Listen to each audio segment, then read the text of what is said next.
Hello दोस्तों, नमस्कार। स्वागत है आप सभी लोगों का स्टडी आईक्यू पर। स्टडी आईक्यू के साथ आप लोग जुड़ चुके हैं। मैं शुभम सरधालिया एक और विषय पे, एक और टॉपिक पे बात करने के लिए आ चुका हूं। दोस्तों, आप इंस्टाग्राम, फेसबुक या टेलीग्राम के माध्यम से मेरे साथ कनेक्ट कर सकते हैं। कोई भी आपका डाउट है, कोई आपकी क्वेरी है, आप मुझसे पूछ सकते हैं। जिस विषय पे हम बात करने वाले हैं उसका संबंध जो है वो उड़ीसा की ब्राह्मणी नदी से है। तो उड़ीसा में ब्राह्मणी नदी के पानी का डाइवर्जन हो रहा है, जिस वजह से बहुत सारे एनवायरमेंटल कंसर्न्स जो है वो आ सकते हैं। ऐसा मानना है जो वहां के एनवायरमेंटलिस्ट हैं या लोकल लोग हैं। क्या है ये पूरा का पूरा मसला? क्यों ब्राह्मणी नदी के पानी को डाइवर्ट किया जा रहा है? इन्वायरमेंट के ऊपर इसका क्या प्रभाव पड़ेगा? और क्यों ये चर्चा का विषय बना हुआ है? सारी की सारी चीजों को हम विस्तार से समझेंगे। अगर आप यूपीएससी सिविल सर्विसेज की तैयारी कर रहे हैं तो स्टडी आईक्यू के बेहतरीन स्मार्ट कोर्सेज आपके लिए अवेलेबल है। इन कोर्सेज की मदद से बहुत सारे स्टूडेंट्स ने इस एग्जाम को क्वालिफाई करा है और आप भी इस एग्जाम को बहुत आसानी से क्वालिफाई कर पाएंगे। डेफिनेटली हमारे इन कोर्सेज में एनरोल कीजिए। और अब इन सभी कोर्सेज पे आपको मैसिव डिस्काउंट्स भी मिल रहे हैं, क्योंकि मंथ एंड सेल जो है वो आ चुका है स्टडी आईक्यू पर। तो इस मंथ एंड सेल में आपको डिस्काउंट्स का लाभ यहां पर जरूर मिलेगा। इसके साथ में दोस्तों, उड़ीसा स्टेट एग्जाम्स की प्रेपरेशन अगर आप कर रहे हैं तो अलग अलग एग्जाम्स के लिए शानदार कोर्सेज हमारे अवेलेबल है। ये कोर्सेज आपको बहुत ज्यादा हेल्प करने वाले हैं, तो जरूर इन कोर्सेज में एनरोल कीजिए। आते हैं अपने टॉपिक के ऊपर। Environmentalists raise concern over threat to Bhitarkanika mangroves in Odisha due to diversion of fresh water. Bhitarkanika mangroves के ऊपर एक खतरा जो है वो बना हुआ है, ऐसी चिंता जताई जा रही है, क्योंकि फ्रेश वाटर जो है उसको डाइवर्ट किया जा रहा है।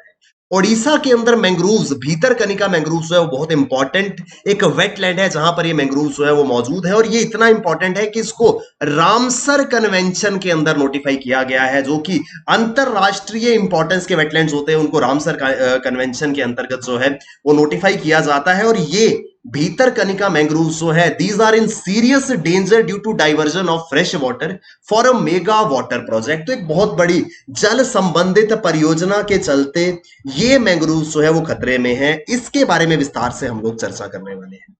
दरअसल एक रेंगाली इरिगेशन कैनाल प्रोजेक्ट है। तो कुछ इरिगेशन कैनाल जो है वो बनाई जाएंगी, जिसकी वजह से ब्राह्मणी नदी का पानी जो है उसको डाइवर्ट किया जा रहा है। इस डाइवर्जन के कारण ब्राह्मणी नदी के पानी के फ्लो में जो है वो कमी आएगी, और ये कमी जो है अल्टीमेटली इसका इंपैक्ट ये होगा कि मैंग्रोव्स तक फ्रेश वाटर, ताजा पानी नहीं पहुंच पाएगा, जिस वजह से उन मैंग्रोव्स के अस्तित्व को खतरा है। और साथ ही साथ वन जीव जो है उनके लिए भी खतरा पैदा हो सकता है। ये पूरा का पूरा मसला ये कहता है। दरअसल ये पूरा का पूरा इशू जो है वो रिवॉल्व करता है रेंगाली डैम के आसपास। इसके बारे में पहले बात कर लेते हैं। ओडिशा के अंदर बहुत इंपॉर्टेंट है ये रेंगाली डैम। ये रेंगाली डैम जो है ये उड़ीसा के अंदर स्थित है, ब्राह्मणी नदी के ऊपर, रेंगाली विलेज इन अंगुल डिस्ट्रिक्ट। तो उड़ीसा के अंगुल जिले में रेंगाली गांव के अंदर ब्राह्मणी नदी के ऊपर ये बांध परियोजना जो है वो लगाई गई है। अगर हम बात करें उड़ीसा के मैप की, तो ये यहां पर है, ये अंगुल जिला। इस अंगुल जिले में रेंगाली डैम जो है वो मौजूद है। इस रेंगाली डैम का जो रिजर्वायर है, जो जलाशय है, वो उड़ीसा का दूसरा सबसे बड़ा रिजर्वायर है। It is also known as a multipurpose project for irrigation as well as hydro power generation. तो ये बहुउद्देशीय परियोजना जो है वो मानी जाती है, क्योंकि यहां पर बिजली का उत्पादन भी होता है और साथ ही साथ सिंचाई के लिए भी इस रिजर्वायर का या इस डैम का मदद जो है वो ली जाती है। यहां से ब्राह्मणी नदी में से ऑलरेडी बहुत सारा पानी जो है वो लिया जा रहा है इंडस्ट्रीज के द्वारा। Water is already being withdrawn from the reverse by industries. अब इशू क्या है? इस रेंगाली डैम से एक कैनाल नेटवर्क जो है वो बनाया जा रहा है, रेंगाली कैनाल नेटवर्क जिसको कहा जाता है। ये रेंगाली कैनाल नेटवर्क से अलग अलग कैनाल्स बनाई जाएंगी, जो कि ब्राह्मणी नदी के इस पानी को अलग अलग इलाकों तक पहुंचाएंगी। अब कंसर्न ये है कि जब इन कैनाल्स में, इन नहरों में नदी का पानी छोड़ दिया जाएगा, तो जो मैंग्रोव्स है वहां तक पर्याप्त मात्रा में पानी नहीं पहुंच पाएगा। और ये जो एक बड़ी वाटर रिलेटेड प्रोजेक्ट है, बड़ी पानी की परियोजना है रेंगाली कैनाल्स की, रेंगाली कैनाल नेटवर्क जो है उसकी वजह से मैंग्रोव्स खतरे में आ रहे हैं, क्योंकि ऑलरेडी यहां पर ब्राह्मणी नदी में से बहुत सारा पानी जो है वो इंडस्ट्रीज के लिए जो है वो डाइवर्ट किया गया है। जितने बड़े बड़े उद्योग हैं वो यहां से पानी जो है वो ले रहे हैं। अब और ज्यादा पानी जो है उसको डाइवर्ट किया जा रहा है रेंगाली कैनाल नेटवर्क की वजह से, जिस वजह से मैंग्रोव के जंगलों के लिए साफ पानी बिल्कुल भी नहीं बचेगा, ऐसे अनुमान है। और अल्टीमेटली ये जो है उन मैंग्रोव्स के डिक्लाइन का कारण बन जाएगा। The Talcher Angul coal mines, steel and power plant, and as well as Kalingnagar steel power hub are drawing enormous quantity of fresh water from Brahmani river. तो तालचेर अंगुल कोल माइंस है, steel power plants है, Kalinganagar steel plant है, ये सारे के सारे जो है वो काफी सारी मात्रा में ब्राह्मणी नदी का पानी जो है उसको यूज कर रहे हैं। ऑलरेडी पानी के ऊपर, ब्राह्मणी नदी के ऊपर बहुत ज्यादा प्रेशर जो है वो बना हुआ है। अब क्योंकि इस इरिगेशन कैनाल नेटवर्क को बनाया जा रहा है तो और ज्यादा पानी को डाइवर्ट करने की जो उम्मीद जो है इसमें लगाई जा रही है, जिस वजह से पूरा का पूरा मसला जो है वो खड़ा हुआ है। The irrigation canal network has been under construction for last 25 years and is expected to be operational in coming 4 or 5 years.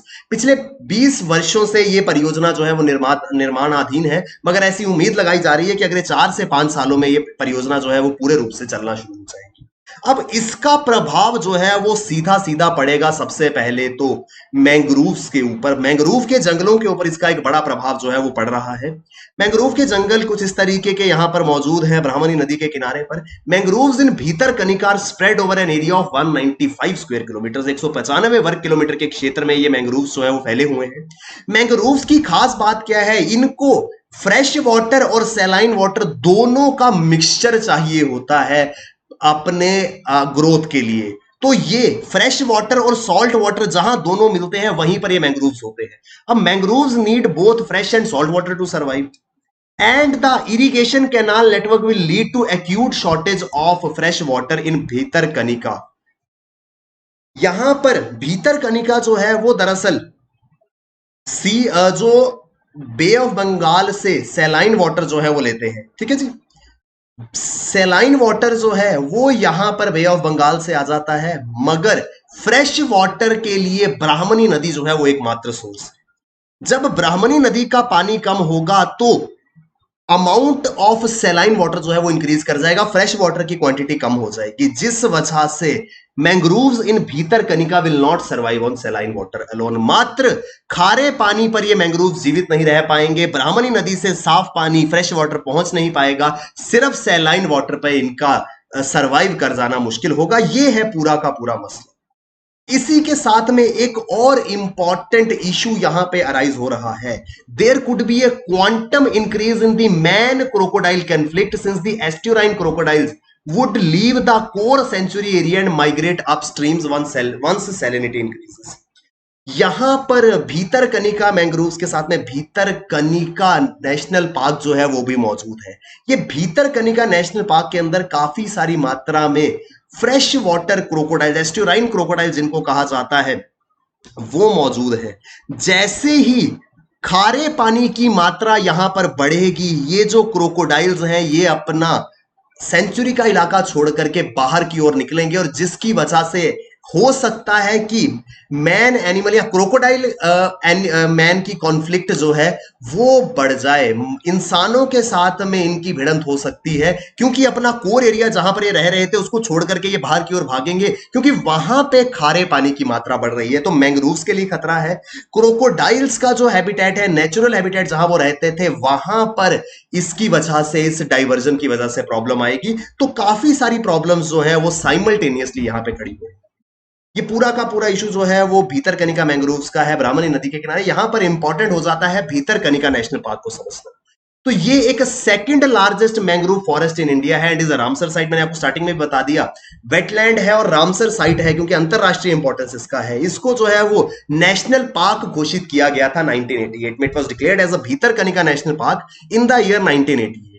अगर मैप के ऊपर देखें तो ये है ओडिशा का कोस्ट, यहां पर ये ब्राह्मणी नदी है, यहां पर ये इलाका जो है, यहां पर कहीं भीतरकनिका नेशनल पार्क मौजूद है। यहां पर ब्राह्मणी नदी से और बे ऑफ बंगाल दोनों ओर से पानी आता है।